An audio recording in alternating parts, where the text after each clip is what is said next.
ஹலோங்க, எல்லாருக்கும் வணக்கம். இன்றைக்கி நான் வாழைப்பூ மசாலா வடை செய்ய போகிறேன். அதுக்கு உங்களுக்கு வந்து மெஷர்மெண்ட் சொல்கிறேன், நான் வீட்டில் எப்படி செய்வேன்னு சொல்லிட்டு. இப்போ 125 ml அந்த மெஷர்மெண்ட் கப்பில் வந்து கடலைப்பருப்பு வந்து ஃபுல்லாக எடுத்துக்கோங்க. அப்புறம் ஹாஃப்து வந்து பட்டாணி பருப்புன்னு விற்கும்ல, அது கொஞ்சம். இப்போ வந்து நீங்கள் வந்து 100 கிராம்ஸ் கடலைப்பருப்பு போட்டிங்கன்னா 50 கிராம் பட்டாணி பருப்பு, 2 ஸ்பூன் பாசிப்பருப்பு, 2 ஸ்பூன் இந்த கருப்பு உளுந்து, 2 மிளகா வத்தல் போட்டு நல்லா ஒரு 1.5 ஹவர்ஸ் தான், 2 ஹவர்ஸ் 1.5 ஹவர்ஸ் ஊற வச்சா சூப்பராக இருக்கும். அதை வந்து நீங்கள் வந்து இது பண்ணிக்கோங்க. எவ்வளோ நீங்கள் கடலைப்பருப்பு போடுறீங்களோ அதில் பாதி வந்து பட்டாணி பருப்பு, அப்புறம் வந்து மெஷர்மெண்ட் வந்து 2 ஸ்பூன் 4 ஸ்பூன் அந்த மாதிரி பாசிப்பருப்பு, அது டேஸ்ட்டுக்காக. முக்கியமாக அந்த உளுந்து சேருங்க, கருப்பு உளுந்து சூப்பராக இருக்கும். அப்புறம் வந்து க்ளீன் பண்ணி வச்ச வாழைப்பூ, நான் வந்து மார்க்கெட்டில் க்ளீன் பண்ணி வச்சுருந்தாங்க, அதை அப்படியே வாங்கிட்டு வந்து அதை வந்து சரி நல்லா கழுவி எடுத்துக்கணும். கழுவி எடுத்துகிட்டு சரி அது ஊறட்டும் நல்லா. 1.5 ஹவர்ஸ் தான் நான் வந்து கரெக்டாக ஊற வச்சேன். அந்த கிறிஸ்பினஸ் வந்து சூப்பராக இருக்கும். வாழைப்பூ வந்து நமக்கு வந்து நல்லது. வாழைப்பூ வடை இந்த வெயில் காலத்தில் வந்து அடுப்படிக்கிட்ட நின்று வடை சுடுறதுக்கு ரொம்ப கஷ்டமாக தான் இருக்குது. வேறு வழி இல்லை. வாய் வந்து வடை வேணும்னு கேட்கும்போது நம்ம வாழைப்பூ வடை சுட்டு தான் ஆகணும். அப்புறம் நம்ம கொஞ்சம் விரதங்கள் இருக்கும்போது இந்த வடை கிடை பொரிச்சது இருந்தால் தான் நம்மளால் சாப்பிடவே முடியும். ஓகேவா? அதனால் வாழைப்பூ மசாலா வடை. அதுவும் நம்ம வாழைப்பூ பொரியல்லாம் பண்ணால் பசங்க சாப்பிட்றது கஷ்டம். ஸோ இப்போ நீங்கள் வந்து கிரைண்ட் பண்ணுறது எப்படின்னா, நீங்கள் வந்து பருப்பை தனியாக கிரைண்ட் பண்ணி எடுத்துக்கலாம். அதுக்கப்புறம் வாழைப்பூவை தனியாக கிரைண்ட் பண்ணி எடுத்துக்கலாம். நான் இன்றைக்கி என்ன செஞ்சேன்னா, ஃபஸ்ட்டு வாழைப்பூ வந்து வைப் பண்ணி, வாழைப்பூ வந்து கொஞ்சம் கொஞ்சமாக போடுங்க, அரைபடாது. நீங்கள் பெரிய மிக்ஸி ஜார்லேயே போடுங்க. மீடியம் ஜார் கூட அரைபடாது, அது கஷ்டம்தான். ஸோ 2 வைப் வச்சுட்டு நல்லா அதை ஸ்பூனில் வந்து கலக்கி விட்டு நல்லா வாழைப்பூ வந்து நல்லா துண்டாகிற மாதிரி கிரைண்ட் பண்ணி எடுத்துக்கோங்க. நான் வந்து இன்றைக்கி வந்து கொஞ்சம் சோம்பேறித்தனம் பட்டுட்டு என்ன பண்ணிட்டேன்னா, தனித்தனியாக அரைக்கலை. வாழைப்பூ வந்து அரைஞ்சி முடிஞ்ச பிறகு இந்த ஊறின வரப்பையும் அதில் கொஞ்சம் கொஞ்சமாக போட்டு நான் வந்து கிரைண்ட் பண்ணேன். அது கொஞ்சம் கஷ்டமாக தான் இருந்துச்சு, ஆனாலும் கிரைண்ட் ஆகிருச்சு. பாருங்கள், மொத்தமாக நான் போடலை. மொத்தமாக போட்டால் வந்து உங்களுக்கு அரைப்படுறது கஷ்டம். அப்போ நீங்கள் கொஞ்சம் கொஞ்சமாக தான் போடுங்க. அப்போ தான் வந்து உங்களுக்கு வந்து ஸ்பூனில் நம்ம வந்து ஓரத்தில் உள்ளதெல்லாம் எடுத்து விட்டு நல்லா நீட்டாக இது பண்ண முடியும். அப்புறம் நான் எப்போவுமே இந்த பருப்பு வடைலாம் சுடும்போது என்ன செய்வேன்னா, ஊறின அந்த பருப்பை வந்து கொஞ்சோண்டு வச்சுக்குவேன். அப்போ வந்து நம்ம மொத்தமாக போட்டு வடையில் வந்து நல்லா நம்ம அரைச்சிட்டோம்னா, மையாக அரைச்சிட்டோம்னா அது வந்து சவன்னு இருக்கும், நல்லாவே இருக்காது. நம்ம ஊறின பருப்பு கொஞ்சோண்டு வச்சுட்டோம்னா, அந்த பருப்பை கொஞ்சம் மெஷர்மெண்ட் வச்சுருவேன். வச்சுட்டு நம்ம வந்து மிக்ஸியில் போட்டு நம்ம வந்து வடைக்காக தேவையான உப்பை போட்டுருங்க. கொஞ்சோண்டு பெருங்காயம் போட்டுருங்க. ஆமாம், பெருங்காயம் போட்டால் தான் நமக்கு வந்து நல்லா அழகாக டேஸ்ட்டாக இருக்கும். உங்களுக்கு வேணும் அப்படி கருவேப்பிலை மல்லியை கூட இதில் சேர்த்து அரைச்சிக்கலாம். நான் போட மறந்துட்டேன்னு நினைக்கிறேன். அதனால் அது வந்து நல்லா நம்ம வந்து நைஸாக நல்லா குறைன்னு ஆட்டி எடுத்துக்கோங்க. ஆட்டி எடுத்துட்டு நம்ம இந்த பருப்பு கொஞ்சோண்டு வச்சுருக்கோம்ல, அதோடு சேர்த்து நல்லா மிக்ஸ் பண்ணிக்கலாம்.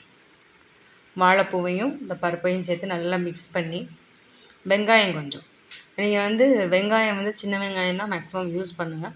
சின்ன வெங்காயத்தை வந்து நீங்கள் வந்து மிக்சியிலே போட்டு அடிச்சிங்க அப்படின்னா வடை கருப்பாக வர்றதுக்கு வாய்ப்பு ஜாஸ்தி இருக்குது. ஸோ வாழைப்பூ வடைனாலே கொஞ்சம் கலர் மாதிரி தான் வரும், ப்ரௌனிஷாக. ஸோ நீங்கள் வெங்காயத்தையும் அதில் போட்டு அரைச்சிட்டிங்க அப்படின்னா வந்து அது வந்து உங்களுக்கு இதாக இருக்காது. ஸோ நீங்கள் சின்ன வெங்காயத்தை வந்து தனியாக கட் பண்ணி இந்த வடையோட நம்ம மிக்ஸ் பண்ணிக்கலாம். உங்களுக்கு வேணும் அப்படின்னா டேஸ்ட்டுக்கு அடிஷ்னல் டேஸ்ட்டுக்கு வந்து பச்சை மிளகா, நான் போடலை பச்சை மிளகா, நீங்கள் போடுங்க. கொஞ்சம் கருவேப்பிலை மல்லி போடுங்க. மசாலா வடை அப்படின்னு சொல்லிட்டு மசாலா போடலைன்னா எப்படி? மசாலானா என்ன மசாலா? சோம்பு மட்டும், அந்த ஸ்மெல்லுக்காக. வடை வந்து சூப்பராக இருக்கும்.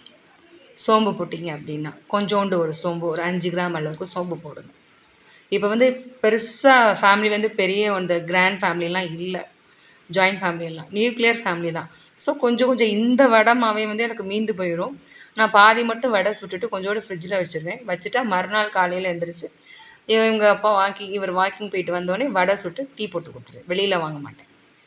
பாருங்கள், கருவேப்பிலை மல்லியை கிள்ளி போட்டுட்டேன். நீங்கள் கண்டிப்பாக வந்து பச்சை மிளகா போடுங்க அடிஷ்னல் டேஸ்ட்டுக்கு. சோம்பு கொஞ்சோண்டு போடுங்க. நல்லா வடை மிக்ஸ் பண்ணிவிட்டு உப்பு இருக்கான்னு கொஞ்சோண்டு மாவு எடுத்து வாயில் வச்சு பாருங்கள். உப்பு இல்லைன்னா தூள் உப்பு கொஞ்சோண்டு போடுங்க. சூப்பராக இருக்கும். இந்த மாதிரி வடை சுட்டிங்கன்னா செம்ம கிறிஸ்பினஸ்ஸாக இருக்கும். பசங்களுக்கு ரொம்ப பிடிக்கும். இந்த வடை மட்டுமே போதும் சாதம் வச்சு சாப்பிட்றதுக்கு. பசங்களுக்கு ஹெல்த்தி, கேர்ள்ஸ்க்கு மெயினாக வந்து ஹீட் ப்ராப்ளம் பாய்ஸுக்குமே இருக்குது. ஆம்பளை பசங்களுக்கும் பொம்பளை பசங்களுக்கும் ஒரே மாதிரி தான். இருந்தாலும் நம்ம வந்து கேர்ள்ஸ்க்கு வந்து கொஞ்சம் வந்து நம்ம சில பல நம்ம இன்டீரியர் பிரச்சனைகளுக்கெல்லாம் வந்து இது வந்து வாழைப்பூ வந்து உடம்புக்கு நல்லது. அதனால் வாழைப்பூ சேர்க்குறது கண்டிப்பாக அவசியமான ஒன்று. பாருங்கள், புது சட்டி வச்சாச்சு. புது சட்டி வச்சு இப்போ வந்து எண்ணெய் ஊற்றுங்க. நீங்கள் என்ன ஆயில் உங்களுக்கு யூஸ் பண்ணுறீங்களோ உங்களுக்கு ஒத்துக்கிற ஆயில் நல்லபடியாக ஊற்றுங்க. ஊற்றி அப்புறம் வந்து நான் மெயினாக என்ன சொல்லுவேன் அப்படின்னா, எண்ணெய் சட்டி நம்ம வந்து எண்ணெய் சுட சுட வைக்கிறேன்னு சொல்லிட்டு பெரிய ஃப்ளேமில் வச்சு சட்டி கருப்பாகிற மாதிரி நீங்கள் வந்து செய்யாதீங்க. ஒரு மீடியம் ஃப்ளேம் கொஞ்சம் பெருசாக மட்டும் வச்சுட்டு அந்த ஆயில் நல்லா சூடானோடனே வடையெல்லாம் சிம்மில் வச்சு சுட்டிங்கன்னா எண்ணெயும் வடை குடிக்கும். அதனால் நீங்கள் மீடியம் ஃப்ளேம்லேயே செய்யுங்க. பெருசாக வச்சு செஞ்சிங்கன்னா கருப்பாயிடும். சட்டியும் கருப்பாயிரும், வடையும் பயங்கர கருப்பாயிரும். பிடிக்கவே பிடிக்காது, நல்லாவே இருக்காது. ஸோ வந்து நம்ம வடை கடையில் வெளியில் விற்பாங்கள்ல, அந்த மாதிரி பாருங்கள், நான் ரவுண்டாக தட்டி தட்டி தட்டி தட்டி போட்டுருவேன் வடை. ஸோ எப்போவுமே வந்து நம்ம வடை போட்டோன்னே வந்து திருப்பி போடாதீங்க.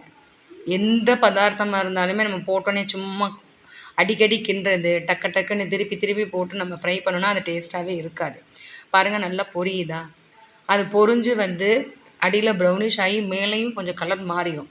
அப்போ வந்து ஒரு ஃப்ளிப்பு வடையை, அந்த ஃப்ளிப்லேயே ஒரு ஃப்ளிப்பு தான். அடியில் வந்தோடனே திருப்பி ஒரு ஃப்ளிப்பு திருப்பி போட்டிங்க அப்படின்னா பாருங்கள், அந்த வடை வெந்துருச்சு. ஸோ திருப்பி போட்டிங்கன்னா அதுவும் வெந்துடும்.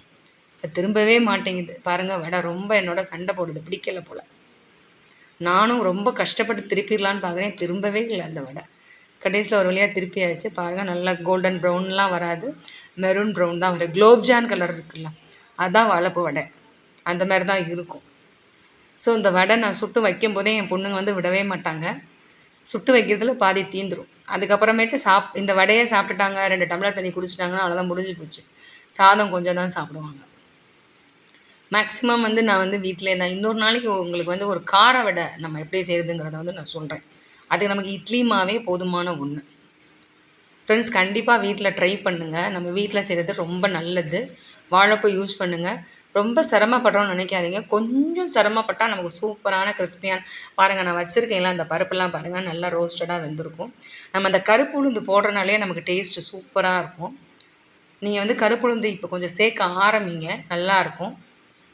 செம்ம டேஸ்ட்டாக இருக்கும். பாருங்கள், சூப்பராக இருக்குது வடை, செம்ம டேஸ்ட்டாக இருக்குது. நானே ஒரு 4-5 உள்ளே தள்ளி சாப்பிட்டாச்சு. இந்த வடையை கண்டிப்பாக டீயோட ட்ரை பண்ணுங்கள், சூப்பராக இருக்கும். ஆமாம், சூப்பராக இருக்கும். தேங்க்யூ, பாய். எனக்கு தெரிஞ்ச டிஷ்ஷை இனிமேல் நானும் கொஞ்சம் கொஞ்சம் உங்களோட ஷேர் பண்ணிக்கிறேன். பிடிச்சா லைக் பண்ணுங்கள், சேனலை சப்ஸ்கிரைப் பண்ணுங்கள். பாய்.